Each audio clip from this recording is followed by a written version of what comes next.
Hi friends, welcome back to our channel. ఈరోజు మనం ఒక డిఫరెంట్ స్నాక్ ఐటెం చూడబోతున్నాము. అదేనండి బనానా ప్యాన్ కేక్ అనమాట. దీన్ని మీరు ఈ హాలిడేస్లో పిల్లలకి చేసి పెట్టేసిండి, చాలా ఇష్టంగా తినేస్తారు.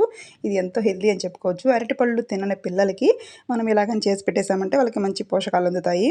ఇది ఎలా ప్రిపేర్ చేసుకోవాలి ఇప్పుడు మనం చూద్దాము.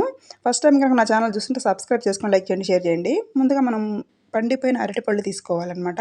అరటిపండుని ఇలా తొక్క తీసేసి మనం మిక్సీ బౌల్లోకి వేసుకొని మిక్సీ పట్టుకోవాలి. ఇలా మొత్తం ఒలిసేసుకోవాలి. కొంచెం పైన పండిపోయిందంటే తీసేసుకోవాలి. ఇలా పీస్ ఏమి రాకుండా చక్కగా మనం అరటిపండుని ఇలా కట్ చేసుకొని వేసుకోవాలి. పండిపోయింది కాబట్టి నేనైతే ఇలా చేత్తో తుంపేస్తున్నాను. అరటిపండు అనేది హెల్త్కి చాలా మంచిది. చాలామంది పిల్లలు తినరనమాట. అరటిపండు అంటే తినరు. తిననే పిల్లల కోసం మీరు ఇలా చేసి పెట్టేసండి. అందులో ఉన్న పోషకాలు పిల్లలకి మంచిగా అనమాట. చాలా హెల్తీగా ఉంటారు పిల్లలు. ఇన్స్టెంట్గా మనకి శక్తినిస్తుంది. మనకి ఆకలేస్తున్నప్పుడు లేదా నీరసంగా ఉన్నప్పుడు ఒక్క పండు తిన్నామంటే చాలు, అప్పుడే మనకి ఇంకా నీరసం అనేది తగ్గిపోతుంది. ఒక అరటిపండు ఇలా కట్ చేసేసుకున్నాము. ఒక ఎగ్ తీసుకున్నాము. ఇలా కొట్టేసుకున్నాను. మీరు కావాలనుకుంటే ఎక్కువ క్వాంటిటీ కావాలంటే 2 ఎగ్స్, 2 బనానా వేసుకోవచ్చు. ఇప్పుడు నేను గోధుమ పిండి వేస్తున్నాను. ఒక హాఫ్ కప్ వరకు వేసుకున్నాను. 2 స్పూన్ల వరకు చక్కెర వేస్తున్నాను. ఇవన్నీ కూడా మనకి మంచి టేస్ట్ వస్తాయన్నమాట. ఇది వచ్చి ఎసెన్స్ అనమాట. ఇది పైనాపిల్ ఎసెన్స్. మీ దగ్గర ఏ ఎసెన్స్ ఉంటే అది వేసుకోవచ్చు. ఇది మనకి ఎగ్ స్మెల్ రాకుండా ఉండడం కోసం ఒక హాఫ్ టీ స్పూన్ వరకు వేస్తున్నాను. ఎక్కువైతే వేసుకోకూడదు అనమాట దీన్ని.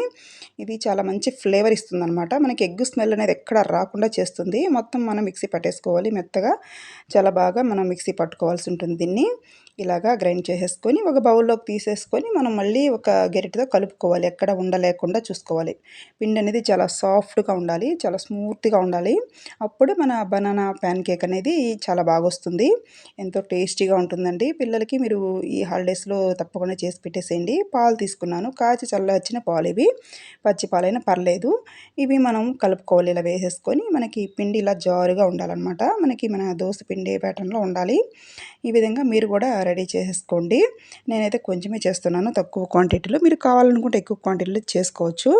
ఇదే విధంగా కలుపుకున్న తర్వాత పొయ్యి మీద ప్యాన్ పెట్టుకొని నాన్ స్టిక్ ప్యాన్ బాగా హీట్ ఎక్కిన తర్వాత ఇలా వేసేసుకోవాలి. ఒక్కొక్క గరిటె మాత్రమే వేసుకోవాలి. మనం ఎక్కడ దీనికి ఆయిల్ కానీ నెయ్యి కానీ ఏమి వాడమన్నమాట. చక్కగా మన ఈ పాన్ కేక్ అనేది కాలి చక్కగా అదే వచ్చేస్తుంది. మనం ఎక్కడ ఏమి ఆయిల్ వేయాల్సిన అవసరం ఉండదు. ఇదే విధంగా మీరు ట్రై చేయండి. మీకు ఎలా వచ్చిందో నాకు కామెంట్ సెక్షన్లో తెలపండి. ఇలా 2 వైపులు కూడా కాల్చుకోవాల్సి ఉంటుందన్నమాట.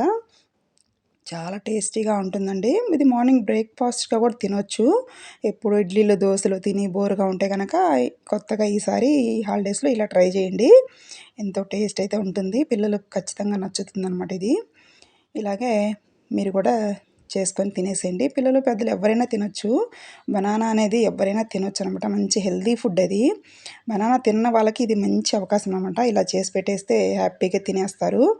ఎటువంటి ఎగ్ స్మెల్ కూడా లేదనమాట దీంట్లో. మనం ఎసెన్స్ వేసుకున్నాం కాబట్టి కొంచెం చేసిన వెంటనే వేడివేడిగా తినేసామంటే అసలు ఎన్ని తింటా మనకే తెలీదు. దానిపైన కొంచెం ఇలా తేనె వేసి ఇచ్చేసారంటే చాలా హ్యాపీగా తినేస్తారు పిల్లలు. అస్సలకి వదిలిపెట్టరనమాట. అంత బాగుంది ఇదైతే. ఒకటి తినేటప్పుడు 4 తినేస్తారు. అలా ఉన్నాయన్నమాట. బనానా ప్యాన్ కేక్ అయితే రెడీ అయిపోయింది. ఇలా సర్వ్ చేసేసుకున్నాము. సర్వింగ్ ప్లేట్లోకి తీసేసుకొని ఇలాగే మీరు కూడా చేసుకొని తినేసేయండి. నా ఛానల్ ఫస్ట్ టైం చూస్తున్నట్టు సబ్స్క్రైబ్ చేసుకొని లైక్ చేయండి, షేర్ చేయండి. ఇలాగే సపోర్ట్ చేస్తుండండి. Thanks for watching.